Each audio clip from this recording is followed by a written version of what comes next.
श्री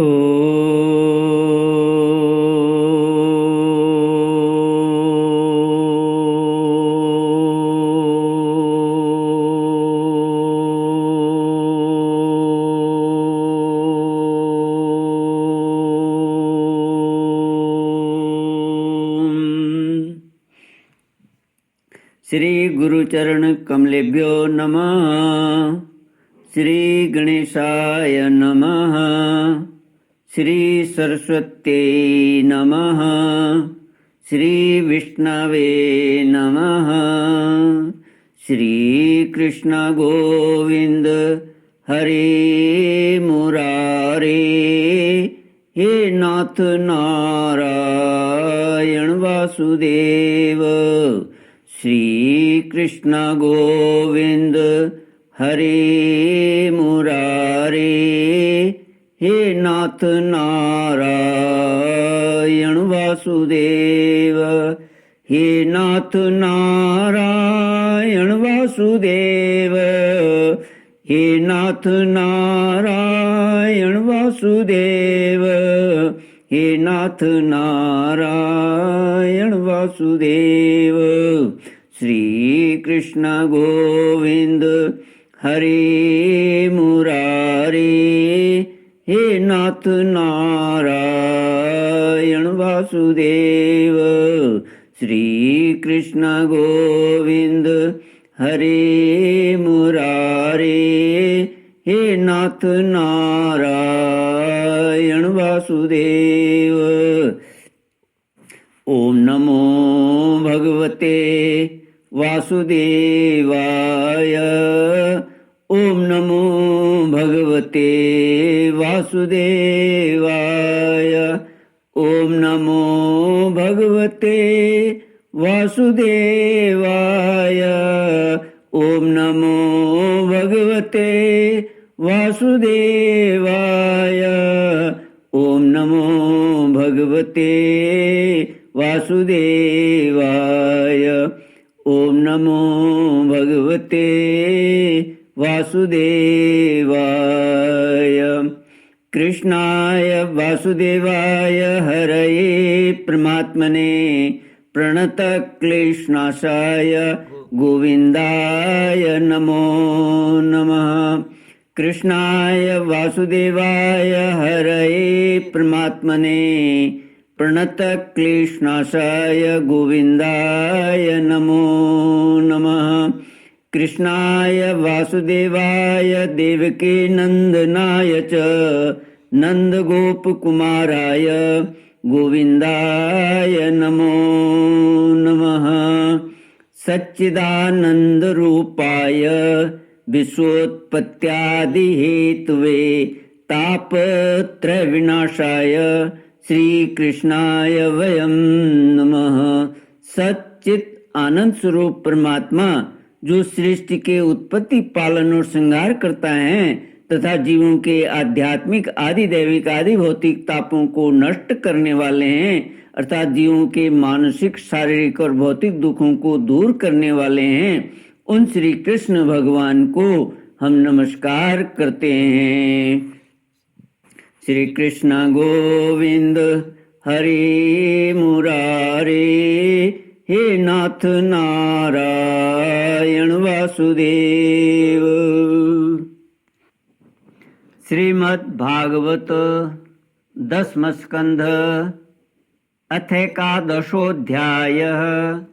श्री शुक उवाच गोपानन्दादयः श्रुत्वा दुर्रमयोपततो रवम् तत्रा जग्मु कुरुश्रेष्ठ निर्घात भयशंकिता। भूम्यां निपतितो तत्र ददृशुर्यमलार्जुनौ बभ्रूमुस्तदभिज्ञाय लक्ष्यं पतन कारणम् उलूखलं विकर्षन्तं दाम्ना बद्धं च बालकं कस्येदं कुत आश्चर्यम् उत्पात इति कातराः। श्रीमद् भागवत दसम स्कंद 11वां अध्याय।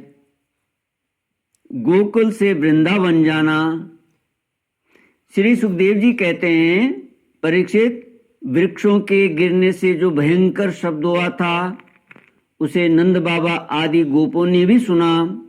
उनके मन में यह शंका हुई कि कहीं बिजली तो नहीं गिरी। सबके सब भयभीत होकर वृक्षों के पास आ गए। वहां पहुंचने पर उन लोगों ने देखा कि दोनों अर्जुन के वृक्ष गिरे हुए हैं। यद्यपि वृक्ष गिरने का कारण स्पष्ट था, वहीं उनके सामने ही रस्सी में बंधा हुआ बालक उखल खींच रहा था, परंतु वे समझ न सके यह किसका काम है। ऐसी आश्चर्यजनक दुर्घटना कैसे घट गई, यह सोचकर वे कातर हो गए। उनकी बुद्धि भ्रमित हो गई। वहां कुछ बालक खेल रहे थे। उन्होंने कहा, अरे इसी कन्हैया का तो काम है।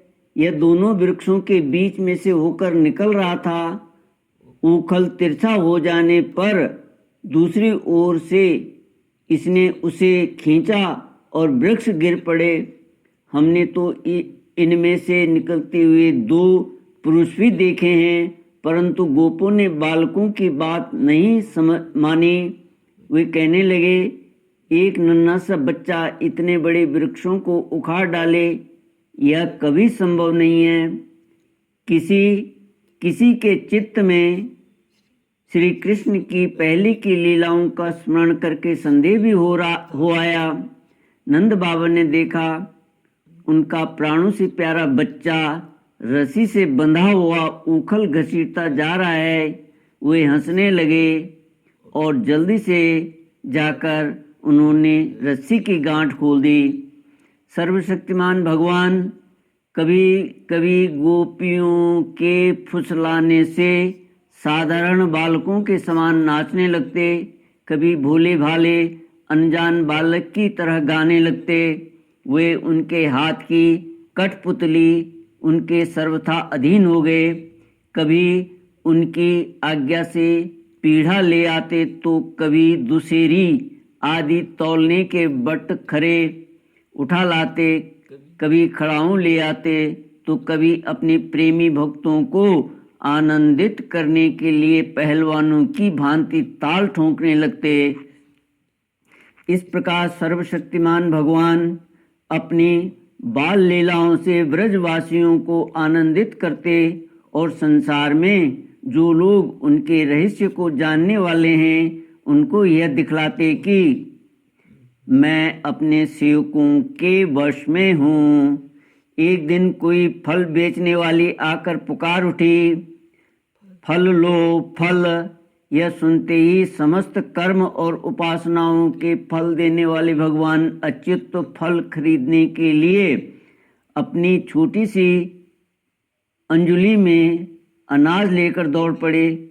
उनकी अंजुली में से अनाज तो रास्ते में ही बिखर गया, पर फल बेचने वाली ने उनके दोनों हाथ फल से भर दिए। इधर भगवान ने भी उसकी फल रखने वाली टोकरी रत्नों से भर दी। श्री कृष्ण गोविंद हरे मुरारे, हे नाथ नारायण वासुदेव। तदनंतर एक दिन यमलार्जुन वृक्ष को तोड़ने वाले श्री कृष्ण और बलराम बालकों के साथ खेलते खेलते यमुना तट पर चले गए और खेल में ही रम गए। तब रोहिणी देवी ने उन्हें पुकारा, ओ कृष्ण, ओ बलराम, जल्दी आओ। परंतु रोहिणी के पुकारने पर भी वे नहीं आए, क्योंकि उनका मन खेल में लग गया था। जब बुलाने पर भी वे दोनों बालक नहीं आए, तब रोहिणी जी ने वात्सल्य स्नेहमयी यशोदा जी को भेजा। श्री कृष्ण और बलराम ग्वाल बालकों के साथ बहुत देर से खेल रहे थे। यशोदा जी ने आकर उन्हें पुकारा। उस समय पुत्र के प्रति वात्सल्य स्नेह के कारण उनके स्तनों में से दूध चुचवा रहा था। वे जोर जोर से पुकारने लगी, मेरे प्यारे कन्हैया, ओ कृष्ण, कमल नयन, श्याम सुंदर बेटा आओ, अपनी माँ का दूध पी लो। खेलते खेलते थक गए हो बेटा, अब बस करो। देखो तो सही, तुम भूख से दुबले हो रहे हो। मेरे प्यारे बेटा राम, तुम तो समूचे कुल को आनंद देने वाले हो। अपने छोटे भाई को लेकर जल्दी से आ जाओ। तो देखो भाई, आज तुम्हारे बहुत सवेरे कलेऊ किया था, अब तो तुम्हें कुछ खाना चाहिए। बेटा बलराम, ब्रजराज भोजन करने के लिए बैठ गए हैं, परंतु अभी तक तुम्हारी बाट देख रहे हैं। आओ, अब हमें आनंदित करो। बालको, अब तुम लोग भी अपने अपने घर जाओ। बेटा देखो तो सही, तुम्हारा एक एक अंग धूल से लथपथ हो रहा है। आओ जल्दी से स्नान कर लो, आज तुम्हारा जन्म नक्षत्र है। पवित्र होकर ब्राह्मणों को गोदान करो। देखो देखो, तुम्हारे साथियों को उनकी माताओं ने नहला धुलाकर मींच पोंछ कर कैसे सुंदर सुंदर गहने पहना दिए हैं। अब तुम भी नहा धोकर खा पी कर पहन ओढ़कर तब खेलना। श्री सुखदेव जी कहते हैं, परीक्षित, माता यशोदा का संपूर्ण मन प्राण प्रेम बंधन से बंधा हुआ था। वे चराचर जगत के शिरोमणि भगवान को अपना पुत्र समझती और इस प्रकार कहकर एक हाथ से बलराम तथा दूसरे हाथ से श्री कृष्ण को पकड़कर अपने घर ले आईं। इसके बाद उन्होंने पुत्र के मंगल के लिए जो कुछ करना था वह बड़ी प्रेम से किया। जब नंद बाबा आदि बड़े बूढ़े गोपों ने देखा कि महावन में तो बड़े बड़े उत्पात होने लगे हैं, तब वे लोग इकट्ठे होकर अब ब्रजवासियों को क्या करना चाहिए इस पर विचार करने लगे। उनमें से एक गोप का नाम था उपनंद। वे अवस्था में तो बड़े थे ही, ज्ञान में भी बड़े थे। उन्हें इस बात का पता था कि किस समय किस स्थान पर किस वस्तु से कैसा व्यवहार करना चाहिए। साथ ही वे यह भी चाहते थे कि राम और श्याम सुखी रहें, उन पर कोई विपत्ति न आवे। उन्होंने कहा, भाइयों, अब यहाँ ऐसे बड़े बड़े उत्पात होने लगे हैं जो बच्चों के लिए तो बहुत ही अनिष्टकारी हैं। इसलिए यदि हम लोग गोकुल और गोकुल वासियों का भला चाहते हैं तो हमें यहाँ से अपना डेरा डंडा उठाकर कूच कर देना चाहिए। देखो, यह सामने बैठा हुआ नंद राय का लाडला सबसे पहले तो बच्चों के लिए काल स्वरूपिणी हत्यारी पूतना के चंगुल से किसी प्रकार छूटा। इसके बाद भगवान की दूसरी कृपा यह हुई कि इसके ऊपर इतना बड़ा छकड़ा गिरते गिरते बचा। बवंडर रूपधारी दैत्य ने तो इसे आकाश में ले जाकर बड़ी भारी विपत्ति मृत्यु के मुख में ही डाल दिया था। परंतु वहां से जब वह चट्टान पर गिरा तब भी हमारे कुल के देवेश्वरों ने ही इस बालक की रक्षा की। यमलार्जुन वृक्षों के गिरने के समय उनके बीच में आकर भी यह या और कोई बालक न मरा। इससे भी यही समझना चाहिए कि भगवान ने हमारी रक्षा की। इसलिए जब तक कोई बहुत बड़ा अनिष्टकारी अरिष्ट हमें और हमारे व्रज को नष्ट न कर दे, तब तक ही हम लोग अपने बच्चों को लेकर अनुचरों के साथ यहाँ से अन्यत्र चले जाएं, अन्यत्र चलें। वृंदावन नाम का एक वन है, उसमें छोटे छोटे और भी बहुत से नए नए हरे भरे वन हैं।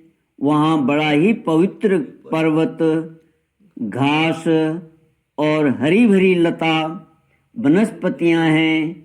हमारे पशुओं के लिए तो वह बहुत ही हितकारी है। गोप गोपी और गायों के लिए वह केवल सुविधा का ही नहीं, सेवन करने योग्य स्थान है।